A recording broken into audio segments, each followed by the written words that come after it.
O tema da palavra de hoje, amor e ódio.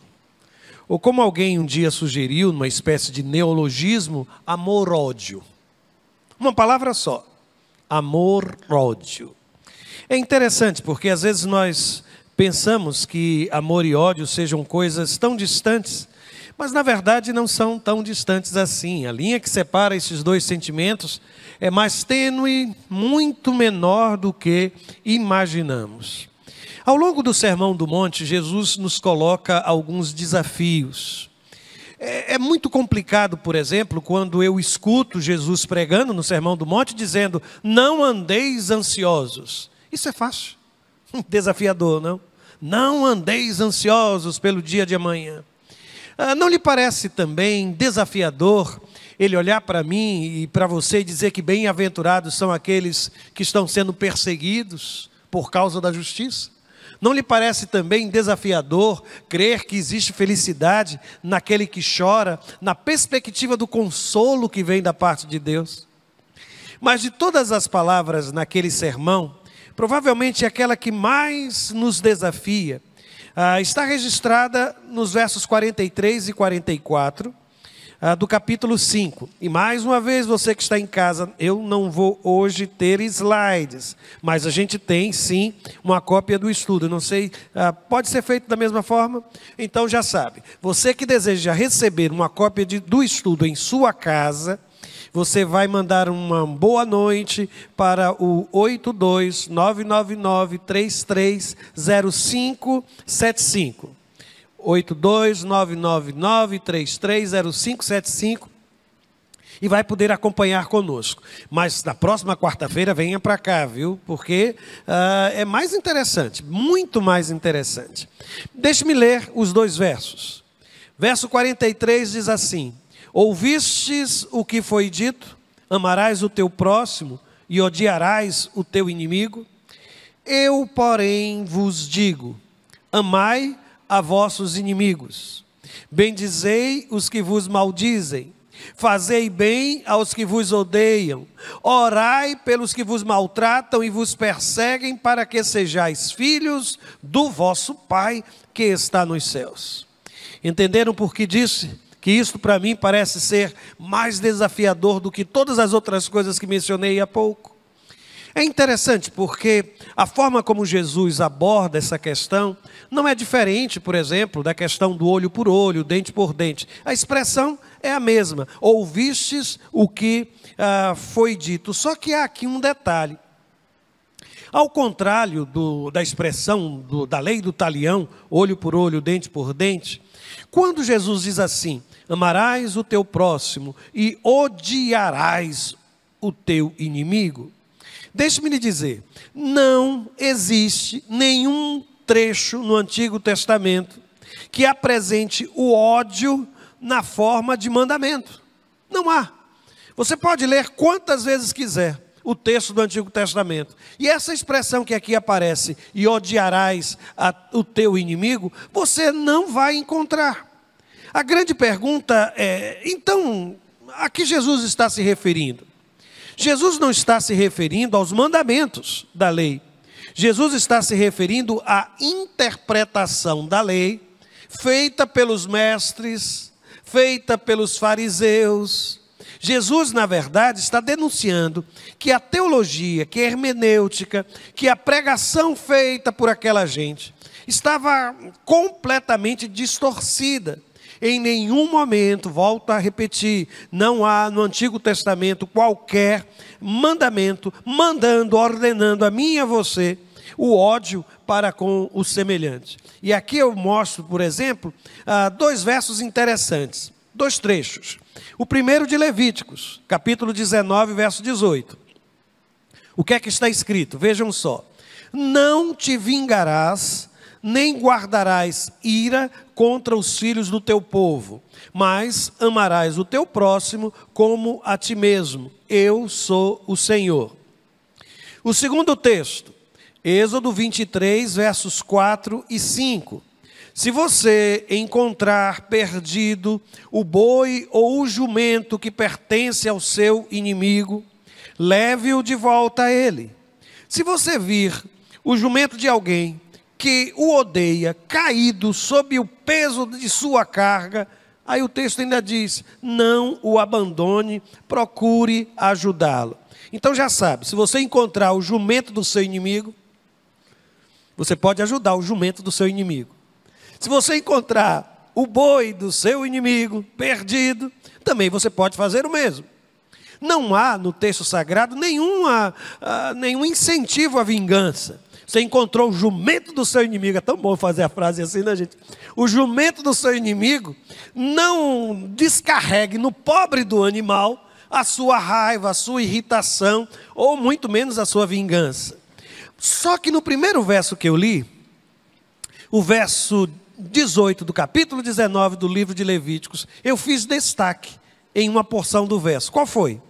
Quando ele diz o quê? Não guardarás ira contra os filhos do teu povo. O que que isso sugere? Pense comigo. O que é que este texto sugere? Que esse sentimento do não guardar ira estaria reservado para quem? Para o outro israelita. Para aquele que também fosse membro do povo de Deus. E aí vem a grande questão.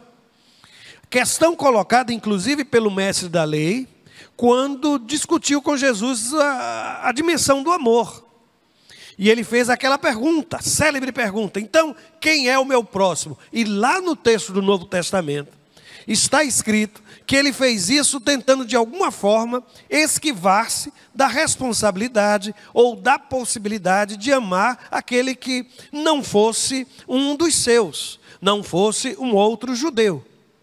O interessante é que entre os judeus, o sentimento para com o gentio, para com o publicano, para com o samaritano, era um sentimento de ódio. Você deve recordar disso. A dificuldade de relacionamento entre eles era terrível. E eu aqui destaquei uma frase de um pensador judeu do primeiro século, que diz o seguinte, um judeu vê um gentio cair no mar, de modo algum levante, porque está escrito, não te levantarás contra o sangue do teu próximo, mas este não é o teu próximo. No entanto, quando a gente começa a folhear as páginas do Antigo Testamento, a gente se debruça com uma palavra tão linda de Deuteronômio capítulo 10, verso 19, que ele diz assim, por isso amareis o estrangeiro, pois fostes estrangeiros na terra do Egito. Segundo o texto de Deuteronômio capítulo 10, 19, qual é o sentimento que o judeu deveria ter para com o estrangeiro, para o não judeu dentro de suas terras, pelo menos dentro de suas terras? E por que ele deveria fazer assim? Qual é a razão, irmãos? As duas respostas.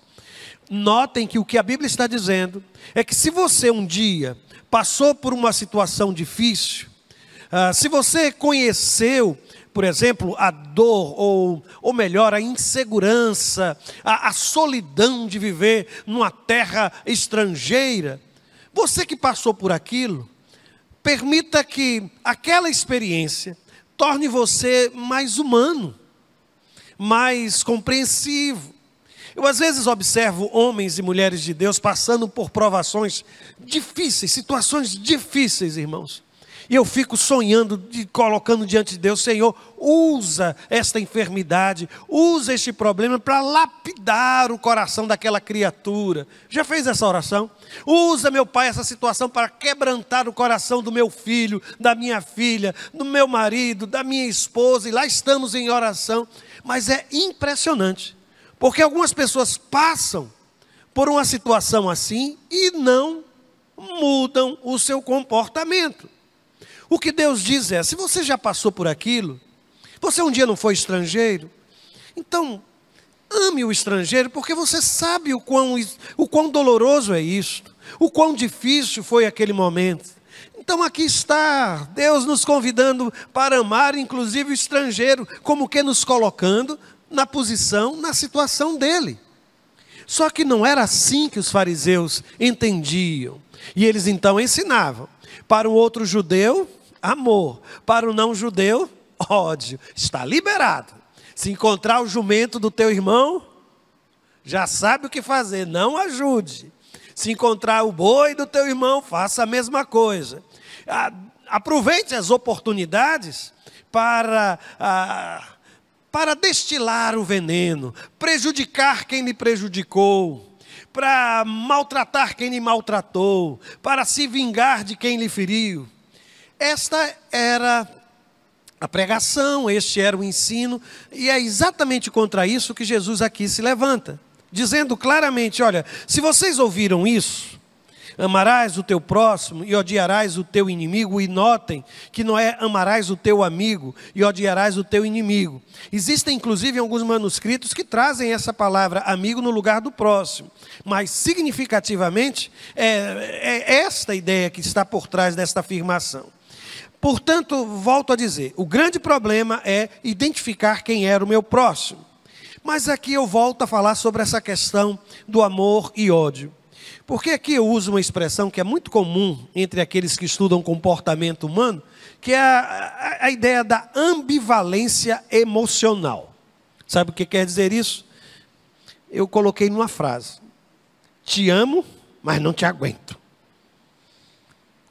Te amo, mas não te aguento. Aliás, eu já vi alguém dizer que alguns casais só funcionam quando estão distantes. Se você pegar as cartas de amor, aliás, a carta de amor é coisa antiga, né, minha gente? Se você pegar o WhatsApp, pronto. Dessa gente é meu amor para cá, meu amor para lá. Sabe, passam horas conversando quando estão distantes. Mas junta os dois para você ver. Passado alguns poucos dias, eles vão ter saudades do tempo em que estavam longe um do outro. Porque é uma relação de amor e ao mesmo tempo de ódio. Mas eu estou dizendo isso, explicando assim detalhadamente, porque isso é o que acontece lá fora. Aqui dentro ninguém passou por isso, não é verdade? Ninguém nunca passou por isso. Mas a ideia é essa, é que algumas vezes dentro de uma relação, esses dois sentimentos parecem se alternar, amor e ódio. E há quem diga que esse ódio às vezes surge quando há aquele processo de desmistificação da pessoa amada. Quando eu começo a perceber que ele não é aquele príncipe que eu esperava. Ele não veio montado a cavalo, ele é o próprio cavalo. Entenderam? Que aquela princesa não acorda por mais que eu a beije, sabe? Ela não tem iniciativa para coisa alguma. Espera lá deitada que tudo aconteça. E a gente percebe que os sapos permanecem sapos, não se transformam. E eu devia ter prestado mais atenção, eu devia ter escutado a minha mãe, eu deveria ter escutado o meu amigo, a minha amiga. Então, dentro dessa dimensão, a relação entre o amor e o ódio se tornam ainda mais ambivalentes. E às vezes, irmãos, num dia só, ódio, amor, ódio, amor, ódio, amor, ódio, amor. E algumas pessoas são especialistas nisso. Conseguem sair de um polo a outro na velocidade da luz. E isso faz com que a gente não saiba exatamente nem mesmo como lidar com o outro. É por isso que o texto sagrado está dizendo que o amor, na verdade, ele precisa ser uma resposta a um mandamento da parte de Deus. O amor, então, ele se torna uma disposição. O amor, então, se transforma em uma expressão da vontade. E por conta disso, é que eu estou dizendo aqui que o oposto do amor é a indiferença.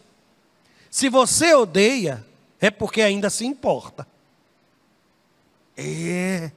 Já tinha pensado nisso. Já observaram, por exemplo, que quem ama e quem odeia tem o outro, alvo do amor ou alvo do ódio, o tempo todo no seu pensamento? Seja no amor ou no ódio. Você já percebeu que quem ama ou odeia sonha com o outro?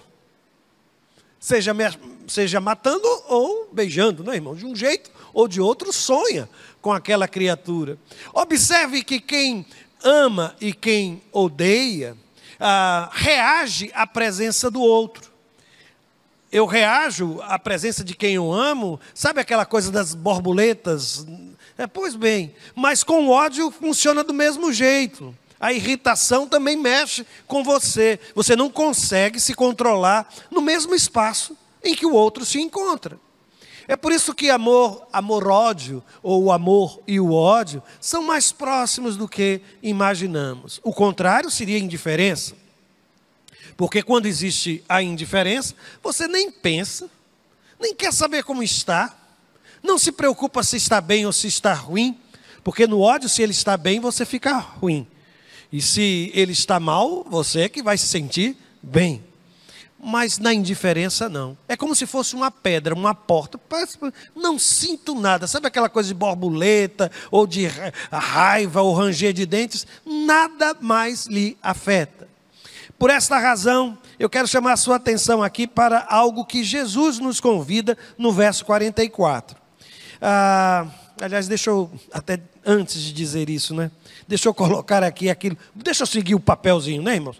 Aí diz aqui: existe uma grande diferença entre amar e gostar. Graças a Deus que Jesus não disse assim: gostem dos seus inimigos. Ele disse: amem os seus inimigos. E aqui eu vou citar o grande escritor, o Lloyd Jones, ele tem uma obra sobre o Sermão do Monte, que é mais ou menos isso aqui assim, sabe, irmãos, o livro. E num dos capítulos, ele vai falar sobre isso e diz assim: não fomos convocados para gostar de todas as pessoas. Não podemos fazer isso.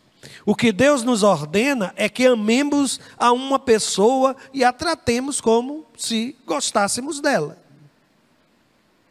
Conseguiu perceber a diferença? Tira um pouquinho do peso de suas costas, não tira? Tira, não, tira não.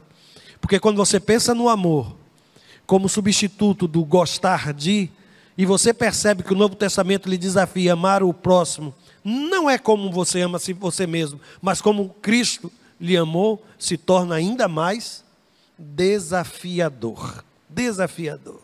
Bom, duas ideias erradas acerca dessa questão. Quais são? Primeiro, atitudes amorosas não dependem de um sentimento amoroso. Você vai dizer: mas como é que eu vou tratar bem? Como é que eu vou bendizer?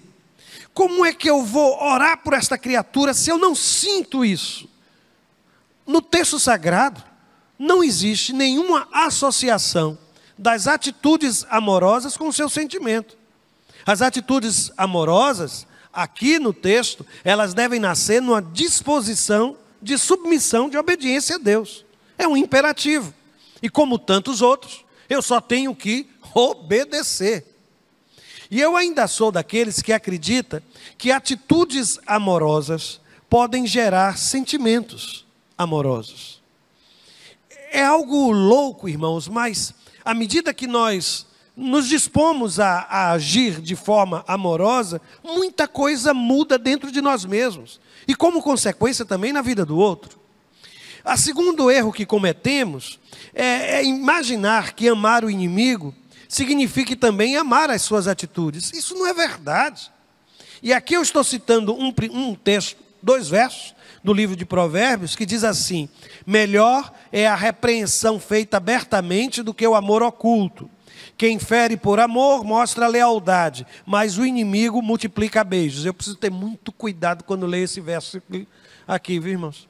Aqui não é uma licença para matar, viu, irmãos? Não está escrito. Portanto, eu estou fazendo por amor, estou ferindo você, estou lhe machucando, mas é porque eu lhe amo. E quem sabe alguém vai usar isso até para justificar a violência doméstica. Não tem nada a ver isso. Não, absolutamente. O que o texto está nos ensinando é que quem ama não balança a cabeça para tudo que de errado o outro faz. Não é uma atitude de amor não repreender os nossos filhos, não disciplinar os nossos filhos, não confrontar aquela pessoa com quem a gente se relaciona, ficar calado diante do erro do outro, não discordar simplesmente para não irritá-lo. Eu não quero que ele se irrite, eu não quero que ele fique zangado, eu não quero que ela fique zangada. Não é uma manifestação do amor. E aqui eu cito também um dos pais da igreja, Clemente de Alexandria, e ele diz assim: amar os inimigos não significa que devemos amar a maldade, ou a impiedade, ou o adultério, ou o roubo. Mas sim amar, apesar de tudo. Eu não amo o roubo, mas amo o ladrão. Olha só. Não amo a impiedade, mas amo o ímpio. Não amo o adultério, mas amo o adúltero. Não porque ele é pecador e denigre o nome do ser humano, mas porque ele é ser humano e principalmente criatura de Deus. Isso é tão interessante, não é, irmãos? Porque nós vivemos numa sociedade que confunde as duas coisas. Que quer nos quer colocar, sabe, goela adentro de cada um de nós, de que amar o outro é concordar com o comportamento, com a escolha, que tolerar é dizer que está certo. Não é assim, irmãos, não é assim. Portanto, eu não posso confundir essas coisas. Uma das observações que faço aqui é que também há muitas maneiras de dizer eu te amo. E elas aparecem no versículo 44. Eu coloquei em destaque os imperativos que ali aparecem. Como é que eu posso dizer eu te amo? Aí vem: amai, bendizei, fazei o bem e orai. Eu só às vezes fico pensando que o último imperativo na minha cabeça e sua cabeça deveria vir primeiro, né? Orai. Para depois ver se as coisas vão acontecendo. Só que ele não diz isso, ele diz: começa clamando. Isso tem a ver com o sentimento. Depois, trabalhe com os seus lábios. Quando ele diz bendizei, quer dizer falar coisas boas, abençoar com as suas palavras. Depois ele diz, olha, começa no coração, depois alcança os seus lábios, e aí o texto vai falar de atitude, porque ele diz aqui: fazei o bem. E depois do fazer o bem, aí vem a oração. Que coisa impressionante. A oração parece que é a culminância de todo o processo. É quando eu pego tudo aquilo que já aconteceu e apresento a Deus em oração.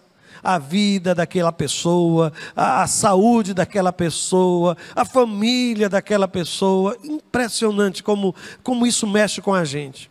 Agora, observem que às vezes nós imaginamos que sentimentos assim vão trazer prejuízo ao outro. A pessoa mais prejudicada pelo ódio não é o odiado, é aquele que odeia. Não é o alvo do ódio, mas aquele que abrigou o ódio em seu coração. Um sermão maravilhoso de Martin Luther King, ele vai falar sobre isso. E ele diz assim num trecho do sermão: o ódio destrói a estrutura da personalidade daquele que odeia. A qualquer momento, o ódio é um câncer que corrói o centro vital da sua vida e existência. É como o ácido corrosivo que consome o melhor e mais central objetivo de sua vida. Por isso Jesus nos manda amar, pois o ódio destrói tanto quem odeia quanto quem é odiado. E aqui observe que Jesus depois estabelece, depois de dizer amai, bendizei, fazer o bem, orai, ele termina dizendo: para que sejais filhos do vosso Pai que está nos céus. Isso é tão forte, porque normalmente nós interpretamos que nós nos tornamos filhos de Deus quando, como está escrito em 1 João, e a todos quanto receberam, deu-lhes o poder de serem feitos filhos de Deus, a saber, aqueles que creem em seu nome. Só que esse texto está dizendo que no meu comportamento, no seu comportamento, a minha filiação, o fato de que eu sou filho de Deus, se revela. E notem que a expressão está no futuro, viu? Quando ele diz assim, olha, para que sejais filhos do vosso Pai que está nos céus. Não basta, irmãos, ter Deus como genitor, como aquele que nos criou. Ter Deus como Pai significa reproduzir, viver do jeito dele. Aliás, eu não sei quem é que na sua casa parece mais com você. Estou falando com pais e mães aqui. Mas às vezes é tão bom quando a gente vê os nossos filhos fazendo coisas iguaizinhos, né? Como ele faz, meu Deus. Ele fala do mesmo jeito, dorme na mesma posição. É uma maravilha. Agora, terrível é quando a gente percebe que ele tem o mesmo gênio, né? Tem a mesma forma de responder. É tão teimoso quanto. Aí é que vem a grande questão. Mas vejam só, eu coloco 3 observações aqui. Primeiro, não está em jogo aqui a lei da atração. Faça isso para que então você seja amado. Não. E nem a possibilidade de mudança, de transformação. Faça isso que os seus inimigos vão serem transformados. Não é isso. Segundo, a questão é quem nós tomamos como referência para o nosso comportamento. Quem é a referência da sua vida? Aí o texto está dizendo, se você quer agir, Haja como um filho de Deus. Reproduza na sua vida aquilo que é a forma de Deus agir. E terceiro, quando o texto vai dizer assim, que a gente vai ser perfeito como o Pai que está nos céus, tem a ver com propósito, não é com perfeição moral. E aqui eu concluo, sabe, irmãos, dizendo, primeiro, que nós precisamos fazer uma escolha. A forma como nós tratamos as pessoas pode, primeiro, refletir aquilo que nós somos. Segundo, a forma como tratamos as pessoas pode refletir aquilo que elas são. Eu vou tratar ele assim, porque ele, porque ela. E terceiro, a forma como tratamos as pessoas pode refletir aquilo que Deus é. E agora você precisa escolher. Ou você trata o outro em função daquilo que você é, ou do momento que você está vivendo, da raiva que está em seu coração. Ou você trata o outro em função dos méritos, ou daquilo que ele um dia lhe fez, ou ela lhe fez. Ou você trata o outro como Deus lhe trata. Aqui está o X, não é, irmãos? O X da questão, o X da questão.